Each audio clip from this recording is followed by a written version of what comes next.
I just want to be here as a student and learn.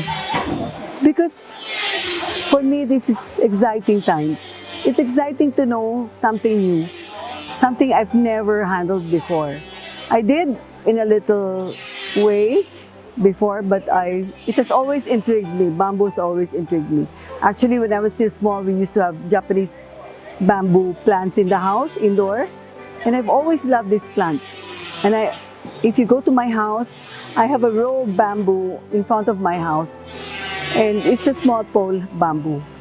And I love it. I love the ambience that it gives. And I've always been intrigued with it, and I really wanted to do this.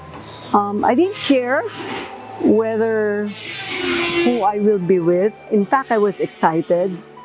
Para akong bumalik sa aking college days, being in a dorm and being with people, and I just love it. I actually love the experience. It's given me vigor. It has given me parang renewed energy. Parang iba yung being with these people. And the funny thing is, you never knew them from Adam, right? And the bonding that we have here is so different because you're achieving one goal. And pareho kami nakatingin sa isang, ito yung kakailangan natin gawin. We're so focused. And it's so nice. The smaller group is also very nice. In every exercise that we did, I found it very rewarding because you learn to adjust, from being a boss to somebody who is a subordinate, or you just allow them to be themselves without, kasi minsan naano ako dun sa expectation. That's why sometimes I wish I didn't say that I was an architect so that they won't have any expectations about you. Diba? Parang gusto ko yung pareho kami level lahat. Which is parang for me, very parang student talaga na pare-pareho kayo start off on the same level. And actually, this is one of the greatest experience of my life. I love being here. I love being with nature. I love being with different ages kasi parang naka-adjust ka bigla. Tapos bigla mo na-realize. And what is nice is, they also don't know you. There's only one person who knows me here. And we're not really, yung sabihin mong matagal nang magkakilala. That's why I like it. Because I don't really know anyone that yung close enough na sasabihin nila, ganyan ka. Because they'll put you in a box right away. And I like that nobody knows me here. But here, I love it that I'm a student. I love it that I gel with everyone and I work with everyone, hands-on. And I've never done that before. I did it with Gawad Kalinga before, but it was never the construction stage. Yung ganun. It's a beautiful experience. I think I will never regret this. And I look forward to probably helping out, telling people about bamboo. Parang nagkaroon ako ng advocacy in a material that I've been so scared to touch because of what I didn't have very good experience in the past using it as a finishing material. But now I'm more confident with what I know. So I think I want to explore this line. First, I realized something here. Because I've always did the design in the office. I do the designs in the office and I never allow my staff to be creative. I think I'm gonna let them have a feel of what it is to design. Because I've always dictated the design. I've always planned everything out. But I realized I never gave them space to be creative. And I think when we did the scale modeling, that opened my eyes. Because the people I work with were not even architects or even students. But they had the creativity. They had this thing about design that everybody has.